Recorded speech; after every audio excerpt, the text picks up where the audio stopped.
Well, nice to see everyone here. I want to welcome all of you officially to our first By and For Artist Series program featuring Ignatius and Chef Linda. I will, let's see, let me see if I can, Sam, could you mute everyone at this point? I think we I can. If you can make me a co-host, I can. How do I do that? You have to go to Sam's name in the participants window on the right where it says more. And it'll Three say, dots. yeah, there's 3 dots or something. It'll say more. Just tap on that and see if it's. Hey. Yay, I'm a co-host. Hey. Okay, great. Yeah. So I think I should have said that before the meeting started. So. No worries at all. So I'm going to copy everything what I'm saying now into the chat box so it'll appear on your screen. I'll also ask all of you to please put your questions into the chat box, and then we'll read questions for Ignatius and Chef Linda at the end of the session. This is being recorded for our archive and will be shared on our YouTube page, which is public, just so you all know. But I want to thank you for being here with us. It means so much to us right now, especially when we're not able to host Artists at Ragdale, to see everyone here. We designed this series to uplift the artists we serve, and we welcome your feedback as we cultivate this program. We've created events for artists and by artists every 2 weeks for the remainder of the year. And it's my pleasure to welcome Ignatius Valentine Aloysius and Chef Linda Williams. Hey, everybody. So great to be here. Thank you. Thank you so much. So excited. Yes, so I think you've seen Chef Linda and Ignatius before, but I want to take a moment to show a little video that we took last weekend with Chef Linda and Ignatius. Sam, do you think you could show that video?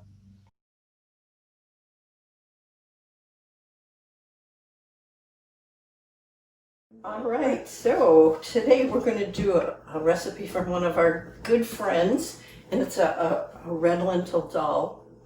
And I started out by prepping some of this so you don't have to watch me cut things up for 15 minutes. I left the ingredients out here so you could see it. I love the colors of the Indian foods. I love them. This one is going to have cumin seeds and turmeric and red pepper. It has curry leaves that I dried. I have black mustard that I'm going to pop in that pan over there. We have cinnamon and ginger, onions, and cardamom. I've already whacked these with my wonderful little river rock, but I'll whack them again. I don't really particularly like to leave the pods in the food. I like just to take the seeds out, but Ignatius's recipe says leave them in, so we're going to leave them in. I'm going to do this right. Okay. Can you tell us about your river rock? Oh, my river rock. I will. I'm going to just put a little oil in this pan right now and let it get warm. My river rock, I was mentioning to Amy, I follow a chef that I just really think is top notch. And she tells the story about going to another country, and a woman had the river rock and used it for mashing things, and I had to get me a river rock. So I went into it isn't river, it's lake, Twin Lake, and I got the rock and I bleached it and I started using it. And I totally love to mash the ginger with it. I start out mashing cloves of garlic and then they peel really nice. I've mashed these seeds, I showed you that. And I just think everybody should have a river rock.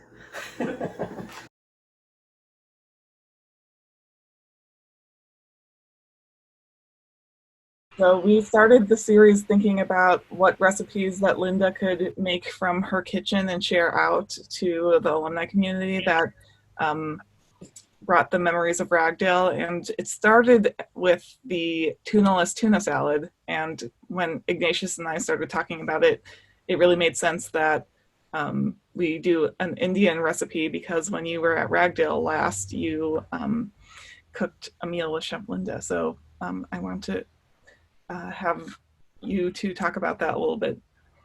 It was a great experience. For me, it was very transformative because I was so new at Ragdale.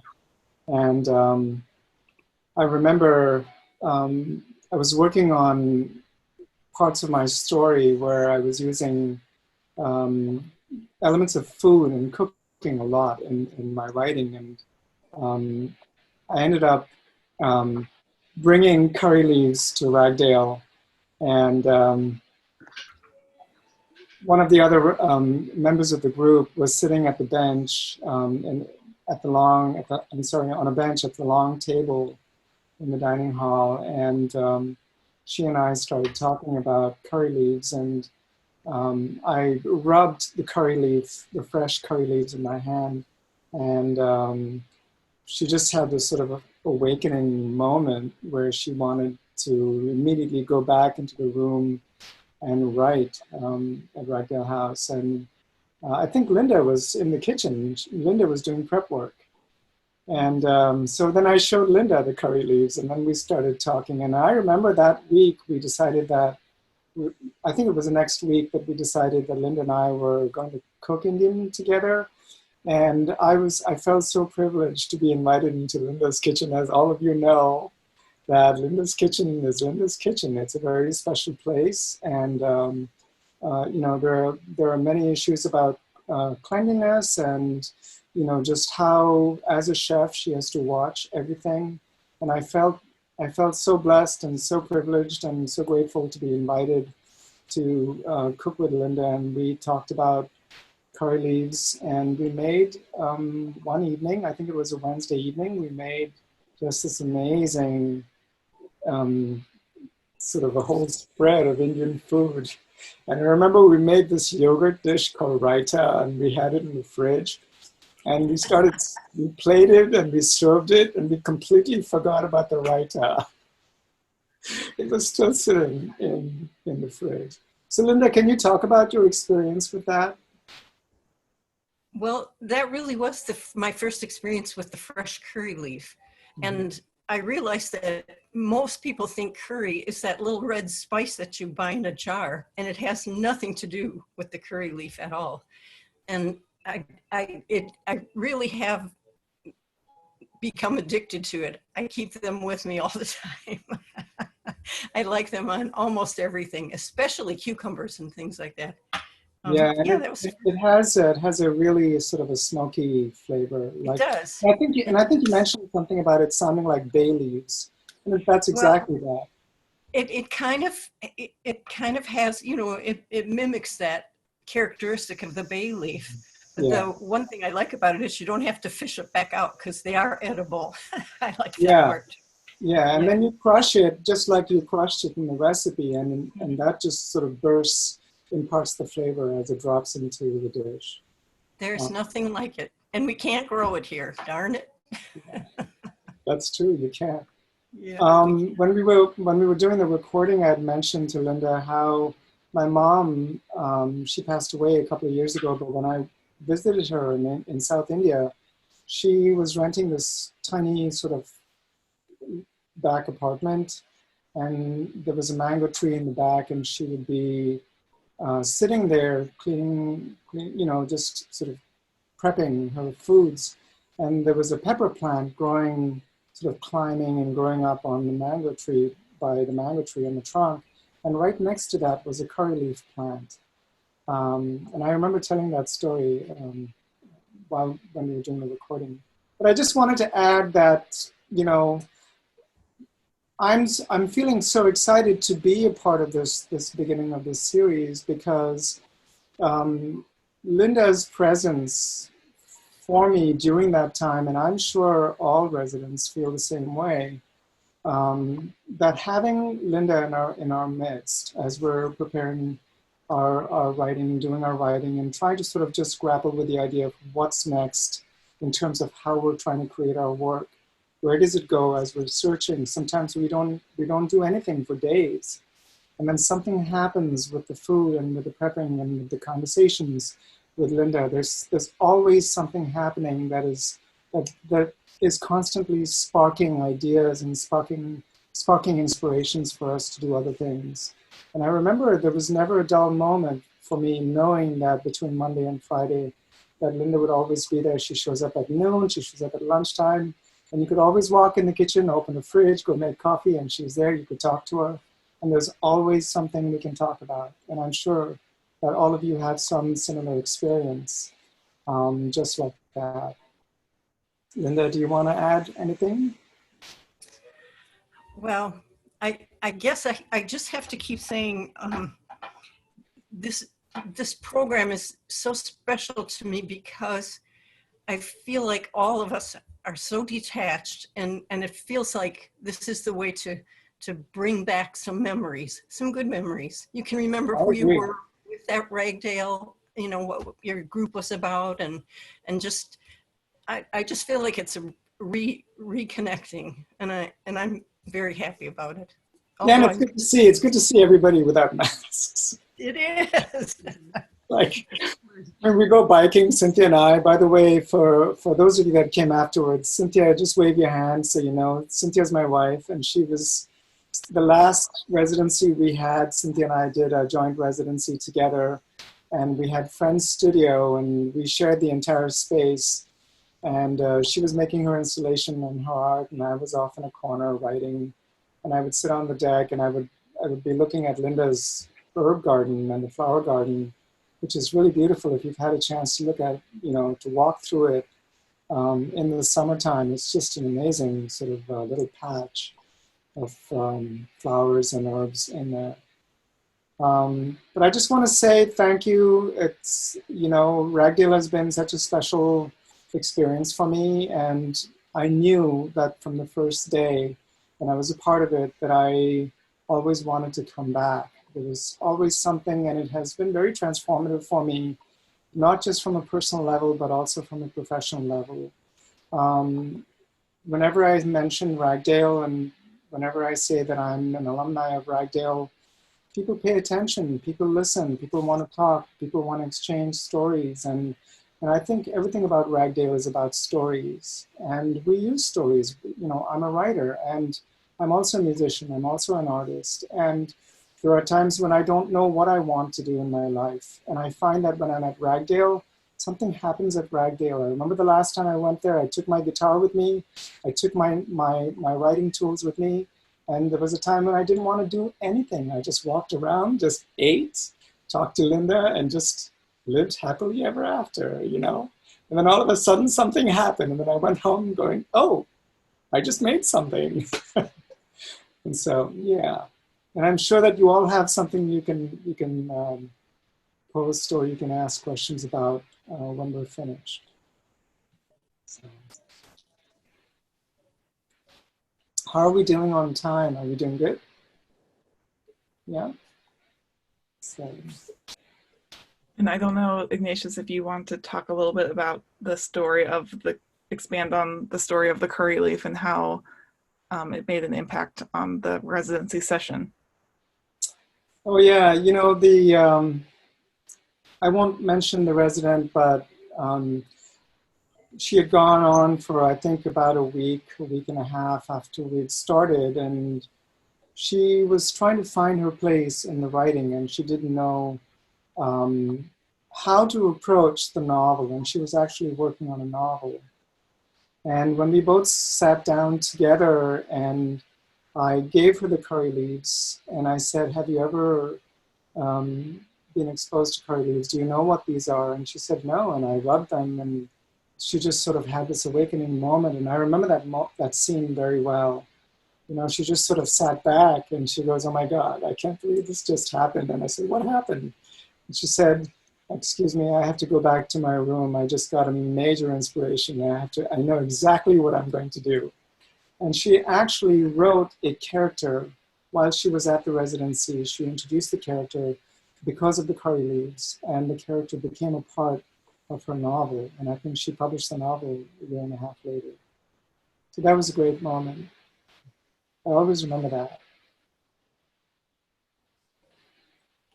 There's so many of those wonderful moments at Ragdale. People will always talk about, you know, something special happening to them there. I think the history of the Shaw family itself was such a creative, happy history that we know of. And I feel like, and I'm not talking spirits and ghosts, I'm talking energy. I feel like the energy, the creative energy never left that property, and it's been handed back down. And just the way they left their whole Ragdale to the artists, the energy stayed there too. And it just keeps circulating and glimmering. I feel it all the time. And then you bring all your energy in there, and then that's there too. You know, it just keeps going. Yeah, I did notice that the moment I step on the grounds of Ragdale, something happens. Just the idea that psychologically and physically I'm there, and knowing that no matter what I do, the creativity is going to be encouraged. That there, you know, for me, that is so important. And I'm sure that we all feel this, that when we touch those moments of creativity, we know that there needs to be no other interference, that that's what you have and that's what you're going with. And sometimes I did notice that when I hit my stride, I can go on for days and I do not want to eat and I don't want to drink and I just want to keep going. And then some days, I remember the last time, even at Friend's studio, the room with the piano was open and I remember walking in there and just playing the piano and, you know, and going, this is such a good feeling. Of course, I could not have done it if there was a resident. I don't think there was a resident. If there was, oops. But yeah, but that's the beauty of being on the grounds at Ragdale. And I just miss it so much. And I miss everybody and I miss being there, you know, and now being on the curatorial board, it's a different experience. I talk to people and people want to talk to me about Ragdale and people are asking me for references and I'm always pointing to Lake Forest, you know. But this is fantastic because I know this entire year has been, I had my book launch and you can see my novel at the back behind me and I'm going to read from it today. But I had a book launch at the end of January and immediately in the middle of February, COVID hit. And it hit our area more because I know it was happening in China, but I know it was happening in Europe and in Seattle and a little bit in California by the end of January and early February. But by mid-February, it was a serious issue for everybody. And Cynthia and I, Cynthia was going to accompany me on the book tour. I had a national book tour lined up. Everything was put on hold. I had a fellowship in Michigan lined up and all of that got put on hold. And I said to myself, I'm not going to let that stop me, you know. And I just kept writing. I just kept working. And I'm still working and I'm still writing because at no point did I want this experience of being isolated from everybody, from the world, from all my Ragdale fellows and Ragdale friends and alumni. I didn't want that to be an issue that I wanted to deal with, you know? So I just kept working. And I'm sure all of you feel in some way, some form of that during this COVID period. It's been a very hard time for everybody. But at the same time, I felt like it's a message to me that I needed to stay creative and keep going with it. Mm-hmm. So, how's everybody? Good seeing everyone. So. Well, thank you, Ignatius. I think I think it was really meaningful to, I remember meeting you and having conversations at the little green table in the Linda's kitchen and talking about threads of ideas from your novel that's now in real life and seeing the book launch party. I'm hoping that maybe you can read a little bit of something from your I'd love to. Yeah, I would love to. So The novel is called Fishhead, Republic of Want, and it was published by Tortoise Books this year. And it's essentially a story about, it's a coming of age story of a boy growing up in India, but it's partially a love story as well, but it's also a story about destiny. So Destiny is the creative arc narrator in the story. And one of the reasons for using Destiny as the key voice in the story is to make sort of bridge the timeline, because the story is based in 1979, but also connects us to Chicago today. And I didn't know how to join the two together, and I felt that, because I teach experimental writing, I felt that one way to do that was to actually step out of myself as a writer and use Destiny as a voice to join everything and bring it all together. And that's what this story is about. So the part that I'm going to read for everybody, I'm going to abridge the reading because it's a long chapter. But essentially, it's a story about hunger and desire and want. And Fishhead is the character, and he leaves his tenement and he goes to the marketplace. And so I'm just going to read you that moment when he leaves the tenement and goes to the marketplace. He followed the unpaved access road leading out between the municipal wall and the front of his building. He walked past the first two tenement buildings and soon arrived at the busy main thoroughfare. Here, the marketplace grew as a series of shacks on both sides of the road with vendors who sold vegetables, dry and packaged items, and lentils, rice, and beans in tall burlap sacks. Other shops sold fried snacks and potato chips, sweetmeats, oil, fresh yogurt, and whey in large, shallow vats, and eggs, kites, and bangles. The barber shop stayed busy between a bakery and tea stall. Further down the road, to his left, the meat and fish market hummed. The marketplace thrived in all directions, extending south of the train tracks, past the gates, and spreading east to good residential homes and apartments around the station and Central Avenue. Fish had wondered what Anupa's mother had planned for lunch. So Anupa's the girl that he falls in love with. How did they eat at the table, he wondered. Was Anupa proper or messy? Maybe she liked to use her fingers, Indian style. Or did she use a fork and knife? He did not think she'd invite him to eat. And he knew that he would not invite her to the tenement. Out of the question, but he ached for her company. The abundance of the marketplace tempted Fishhead. His stomach pinched him even more. Crows circled above and descended in small groups to the ground. He wanted that life, to fly around, swoop down and take whatever suited him, to be as clever as a crow. The marketplace had its fair share of wild chickens and flies too. A cow or goat here and there. The open area smelled of dry earth, waste, and fresh vegetables, and the odor of burning gasoline rose and fell with the flow of motorized traffic.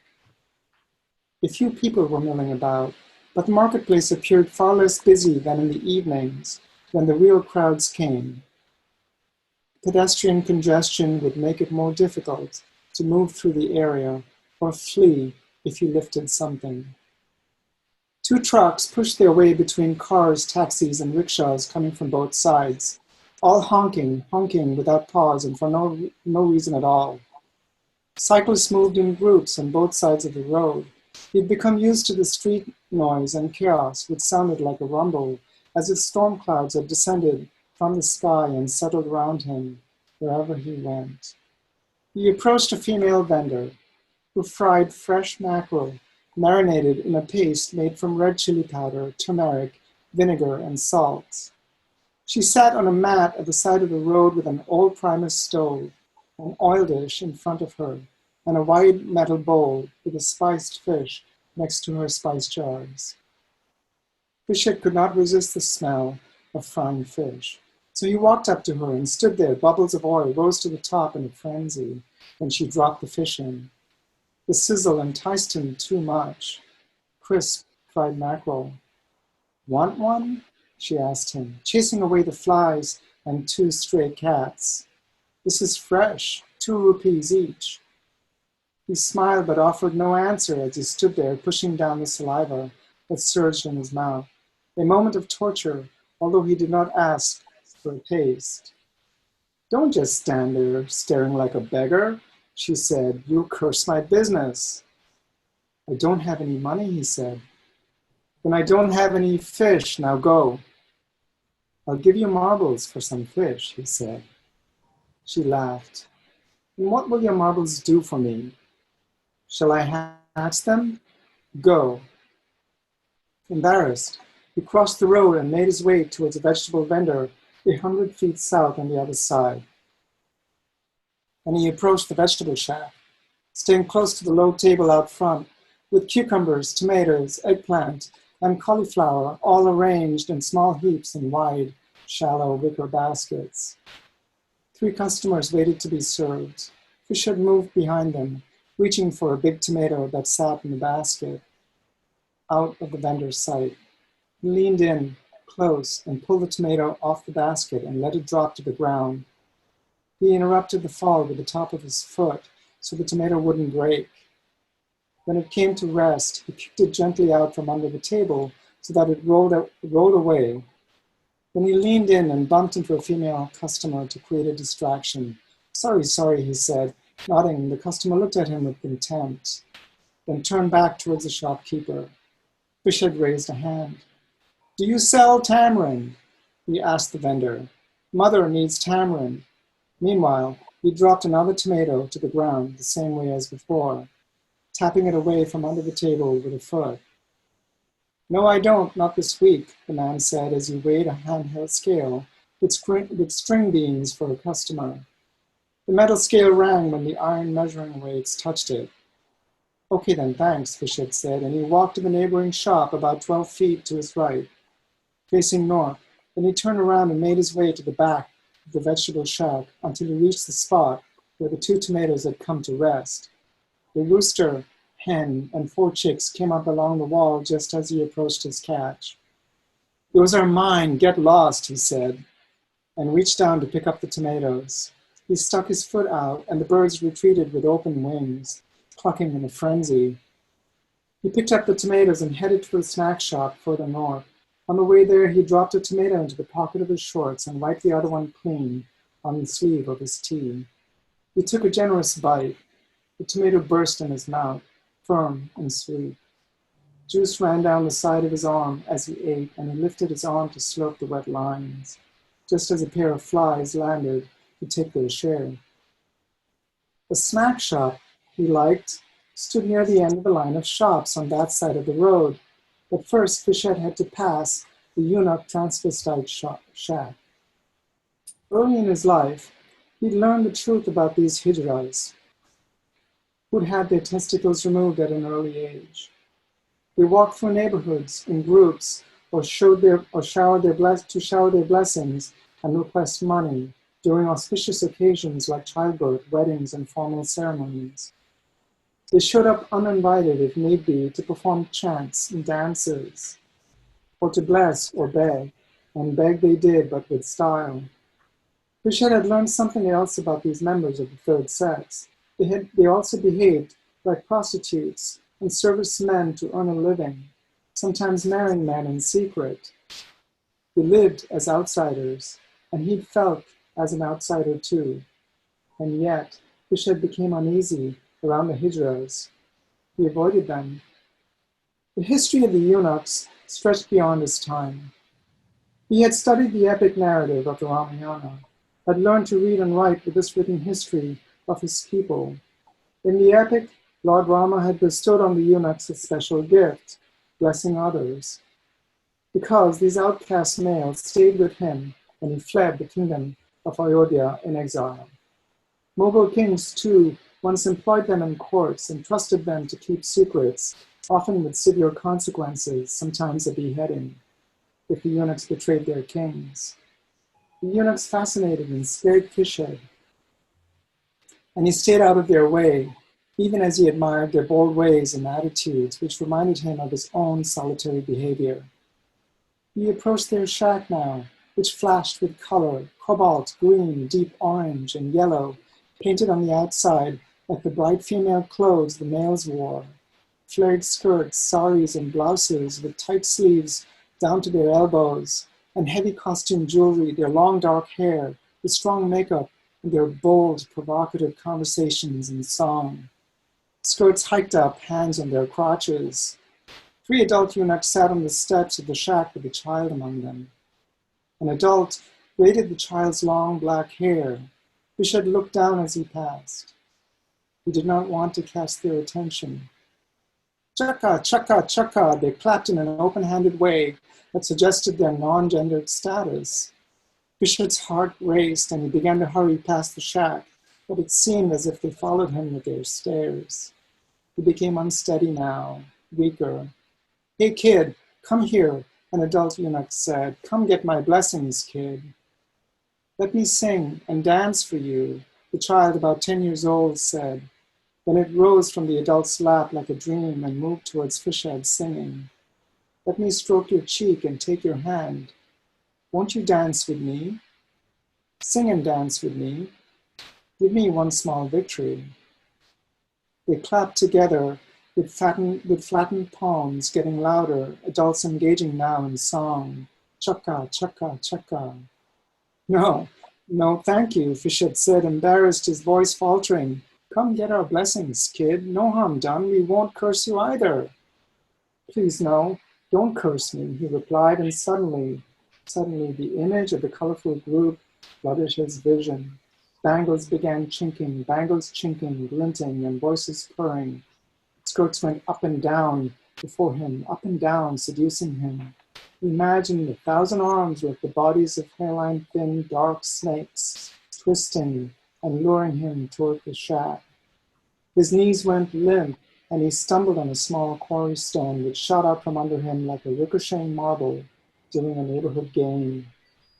He caught himself and quickened his pace. He wished he had wings so he could disappear into the trees like crows. Past the shack, he became bolder. Apprehension thrusting recklessness into his heart like a dagger. He soon came to the egg store, 3 shops down from the snack shop, but the owner had stepped away. A rusting bicycle stood straight back on its hind stand, too near the doorway and in front of egg cages that almost reached Fishhead's shoulders. He whistled. Eggs and wire and wood cartons stacked high on the bicycle's luggage carrier 2 feet tall. A tight mesh of rope held the cartons together. Fishhead thrust his hand between the rope mesh, showing great care. He freed 2 eggs and went for a third. Then he felt a hand grip his shoulder. He froze and broke into a cold sweat. What do you think you're doing? The thin-bearded man asked. The owner. He had a slight limp on his right leg and wore a cream shirt over a plaid loincloth. He didn't stop to reason. I'm dying of hunger, he said. The grip relaxed, ever so slightly, and Fishhead broke away. He made a dash behind the shacks, where he'd been out of sight. His feet kicked up the cloud of dust, and the marbles knocked against each other in his pocket. Stop! Stop! You shameless rascal, thief! Stop him! The man shouted. Badmash, Besharam! The foot traffic in the marketplace came to a standstill as customers looked for the cause of the warning. But the street traffic had picked up. The rickshaws, cars, and trucks moved with horns blaring and motors surging, sputtering. The man's cries fell away. Fishhead ran as fast as his legs carried him, careful that he didn't press the eggs too tightly in his hands. He wound between shops to distract and confuse any voluntary allies of the shouting eggman, that bearded bastard. The shouting eggman did not know what hunger meant. No matter, Fishhead would not get caught. Thank you.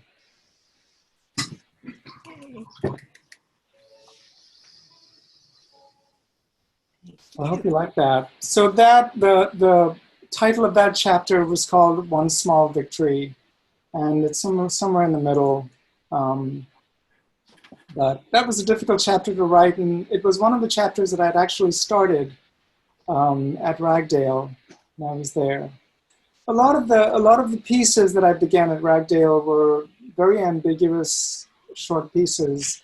I had no idea how to put them together as a novel. I just wanted to write the pieces. But that was one of the important ones. And I remember that sort of being the centrifuge that took everything and to make it a bigger piece, a bigger work. And it was after I'd finished my MFA program at Northwestern when I made the decision to turn the short stories into a novel. Do we have time for questions? Beautiful. Thank you, Ignatius. Yeah, I think initially I thought we could put questions into the chat, but I think people can unmute themselves to ask questions. Questions for we welcome questions. Yeah. Yeah. Let's have a conversation. We'll just pretend we're sitting at this big dinner table and Linda's bringing out the food. Crack open that bottle of wine, everybody. So when you can't, maybe I'll just ask a question since I can. I'm wondering about your time at Ragdale and how maybe you might be using some of what practices that you had at Ragdale to continue having time at home to create. Like, how has quarantine affect your creative process? Oh, it's a great question. I've noticed that when I look back at Ragdale, I used to get up at 1, 2, 3 in the morning when the whole world was asleep. And I would leave the studio and step outside. And of course, because you have your laptop, you can turn on your night screen, because the screen becomes dark. And I would sit on the porch at Friend's studio and write at 2 in the morning. It was amazing. And I would just get up sometimes at 4 or 5 in the morning and write. I found that sometimes it was hard for me to write in the middle, like between noon and 2:33 in the afternoon, because that's when I really wanted to do things and be more active on Ragdale's grounds. But the experience of being at Ragdale helped me during the COVID time, because I found that I prefer to get up first thing in the morning, and Cynthia can attest to this. I don't like to be disturbed. If there's machines outside, if there's people, the neighbors talking, and I can't write. I've got to put on my earbuds, block everything out, and I want to listen to the birds, and I want to listen to the fountain, and that's how it was at Ragdale, right? There was that, always the birds, always the leaves, the air blowing through the trees. It was just that sort of constant hum of activity that was not man-made. It was more of a natural thing. And I trusted that natural thing. And that's what I look for being here, in the COVID time in isolation. So I can write, I sit at the window and I write alone. And I know that when Cynthia's working, we like to have our own spaces, very much like Ragdale.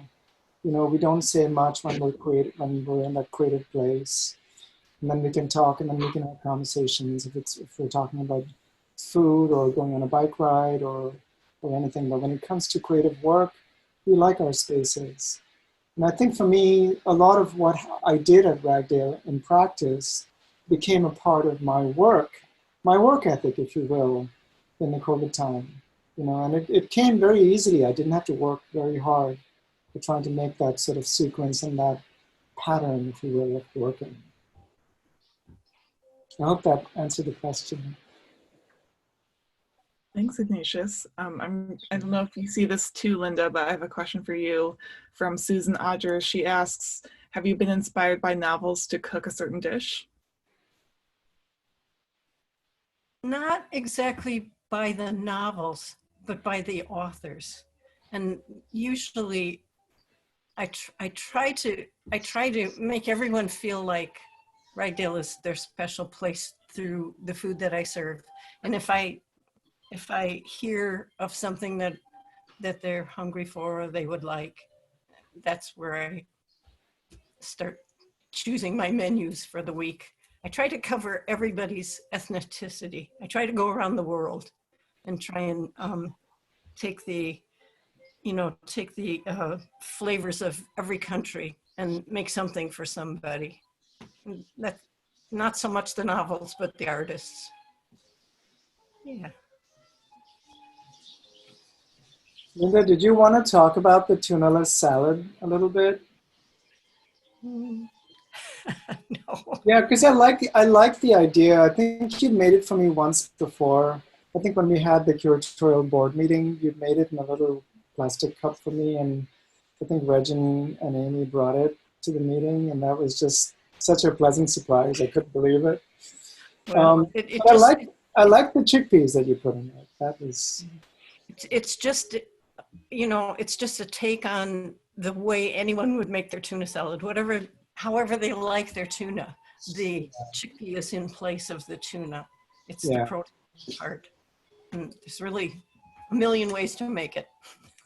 Yeah, there's a dish the street vendors in India make with chickpeas. They'll boil the chickpeas in salt so that it has that salty sort of flavor to it, and then they'll mash it with a fork. And then they'll turn it into little patties. They call them patties, like a burger. Think of a small veggie burger. And then they will put it in bread, or they will just put it on a skillet and fry it in oil. And you can see it all over Bombay and all over India. They make that. And they'll put cilantro and chilies and chili powder and turmeric, ginger, garlic. And it is the damnedest, goodest thing in the world. It is really good. And the tuna salad reminded me of that. Wow. Ignatius, I remember having a conversation with you once while you were there, and we were talking about Devon and that whole area in Chicago, Little India. And you were saying that their food was, a lot of it that you would find there is actually, was it too salty or something? Like it was not, like the dish that you and Linda had prepared was a lot more authentic, or we're trying to get to be a much more authentic flavor than you would find in Devon. I'm just curious to know, like how extensive is that? It's a pretty big neighborhood and there are a lot of restaurants. Yeah, it's a big neighborhood. There's a Pakistani area east of Devon, east of Western Avenue on Devon is mostly Pakistani, and then some of the Pakistani restaurants trickle into the western side of Western Avenue. And the entire area is called Gandhi Marg. But I noticed that a lot of the restaurants, they put creams to maybe dull down the intensity of the foods for the American palate. And you really have to watch, the small mom and pop places are closer to being authentic, because also remember that they're appealing to their customer base, right? And the customers come from everywhere. And so sometimes the foods cannot be made very hot. Pakistani restaurants make them very hot. They actually dice green chilies and they use it as a garnish on your meals. And they plate the food and they put the chilies on everything. And I remember you're always sipping hot, just water, ice water to dull down the heat. But that is very specific to the Pakistani restaurants. There is a restaurant, an Indian restaurant we went to, where they make the tandoori dish, where they bake, it's a clay oven, and they bake the chicken and the meats, and they make the naans in it. And I remember we had ordered the tandoori chicken, and it came out without the grilled onions at the bottom of it. And I remember asking the waitress, why are there no grilled onions? I usually don't like to fuss when I'm in a restaurant, because I know they have their reasons for making their foods a specific way, but I very clearly asked them, this dish needs the caramelized onions. And the response from the owner actually came to the table and said the reason we don't grill the onions in the clay oven anymore is because it smokes up the place. And a lot of the customers, most of them were American, they had complained that they couldn't stand the smokiness of the restaurant when they were sitting and perhaps expecting to have a more casual meal, casual dining experience. So, but I think it's very selective. Different people have different opinions. I just felt that you can't, and the moment I had said that, I knew that I had said the wrong thing, because you realize that every restaurant, every household has a different way of cooking the same thing. The dal dish that Linda makes and the dal dish that I make from the same recipe will come out differently. And it all depends on the way that you're handling the ingredients and the way you're feeding the ingredients to the dish, one by one. And they all have different ways of sort of responding. So I think in many ways, Regin, that my response was just sort of a quick gut response to that. Just my initial sense that knowing how Indian food should be and how it generally is for a more generalized palate. Well, I just wonder how, Linda, you feel so much pressure when all these different artists come to your space, and obviously they love your food, but how do you feel about trying to equate to some level of authenticity when it comes to these ethnic dishes? You talk about traveling around the world and trying to, give samplings of all of these other types of food. Well, I always tell them that I never have been a traveler. I've never gone anywhere. The best I can do is get the profiles of the flavors of the countries. And then from there, I just Linda-ize it. I always say it's not authentic. It's not going to be authentic because I've never tasted the authentic food. Well, you're also dealing with dietary restrictions, which is And there are lots of really incredible.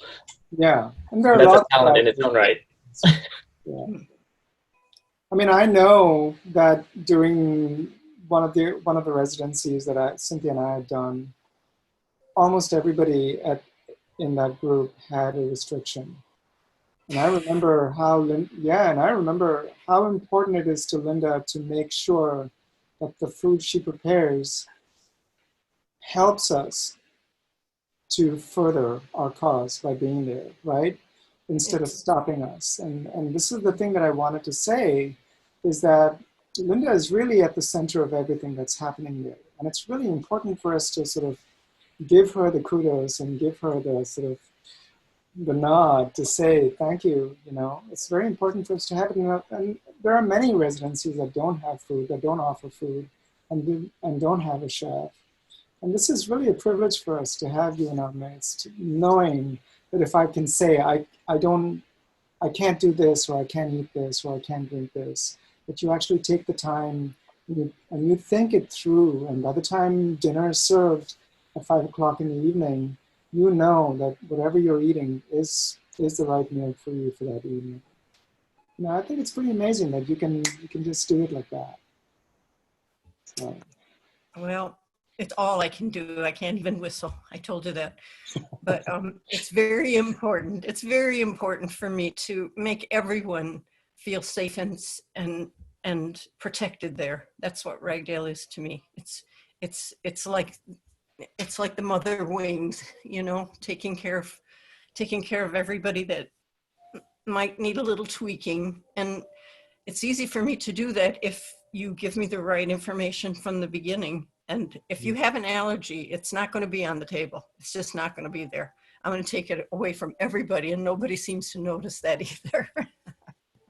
But I think that's a very difficult thing to do, because if you have 14 people with so many restrictions, one might say, why bother cooking But then here you go, you do this, and then you make this magic happen.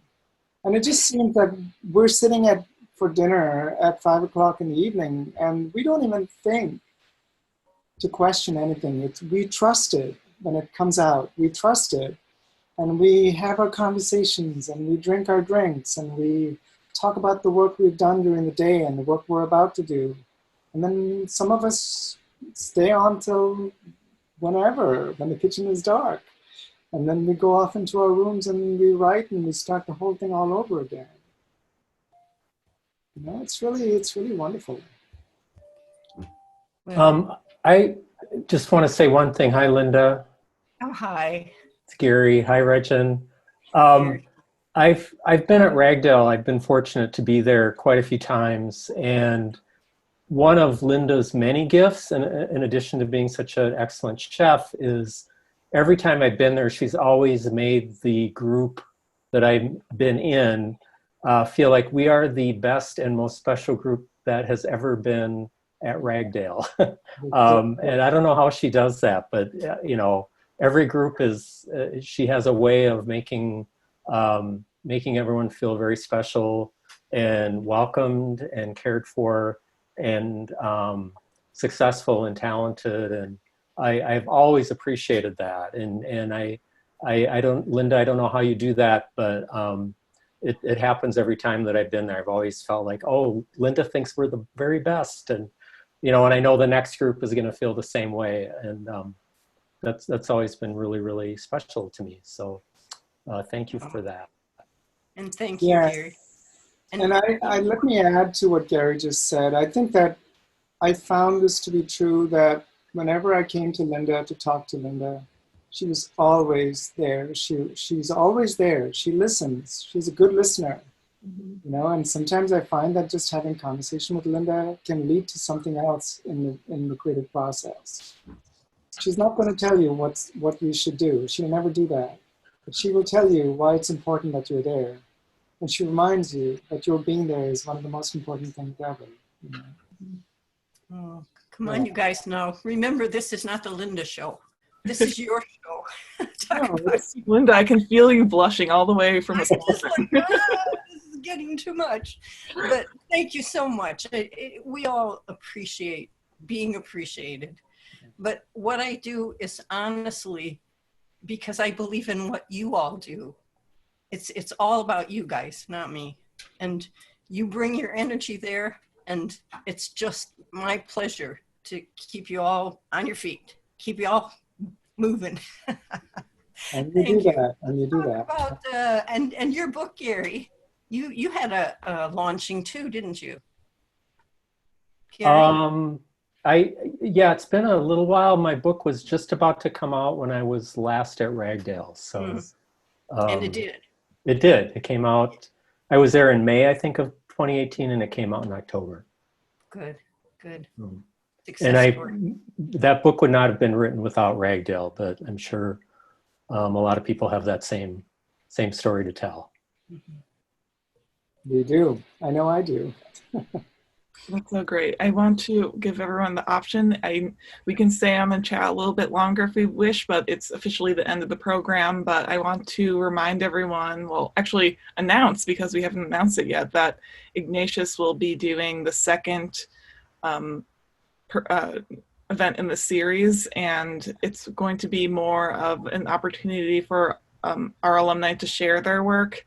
And under a theme. So Ignatius, do you want to talk about the theme a little bit? So the theme is desire and want. And if you go to Eventbrite, there will be a box there that asks if you would like to read. But the plan is to say that if you would like to read, come with something to read for about 5 to 7 minutes. We're going to take the evening. It's going to be a longer evening, about an hour and a half.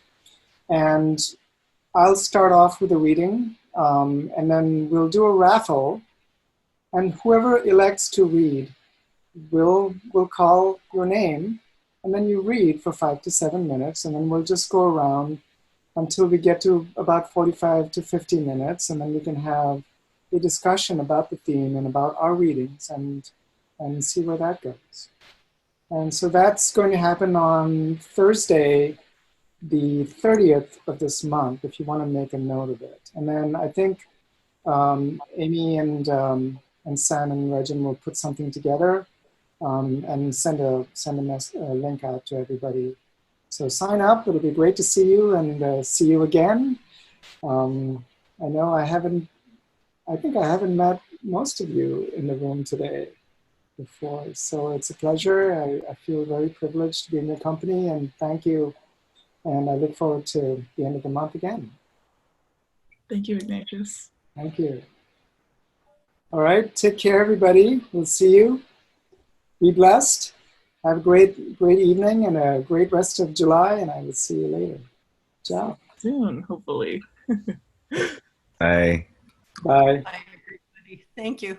Thank you.